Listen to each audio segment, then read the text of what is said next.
એ કહેવા છે ગુરુ બિન જ્ઞાન ન ઉપજે, ગુરુ બિન ભલે ન મોક્ષ, ગુરુ બિન લખે ન સત્ય તો અને ગુરુ બિન મીટે ન દોષ. એવું કહેવાય છે કે ગુરુ બિન જ્ઞાન ન ઉપજે, કે ગુરુ ના હોય તો જ્ઞાન નથી ઉપજતું. જ્ઞાન ની તમારી અંદર જે વાતા હોવી જોઈએ જ્ઞાનની, એ તમારી અંદર આવતો નથી.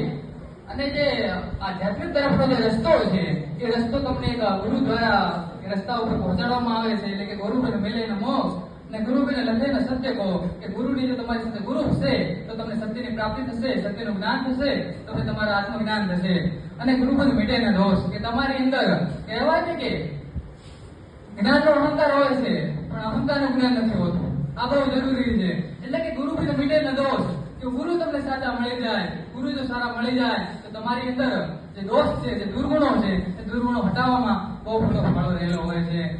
આધ્યાત્મિકતા તરફ જવાનો જે રસ્તો છે ગુરુ વાળો, એટલા માટે કહેવાયું છે કે ગુરુ ગોવિંદ દોનો ફળો કાકુ લાગે પાય, ભલે હારે ગુરુ આપતી ગોવિંદ દેવ બતાય. તો કે ગુરુ દ્વારા તમને ગોવિંદ તરફ લઈ જવાનો માર્ગ બતાવવામાં આવે છે. એટલે માટે ગુરુને પેલા પગે લાગવું છે, એવી વાત અહીંયા કહેવામાં આવી છે.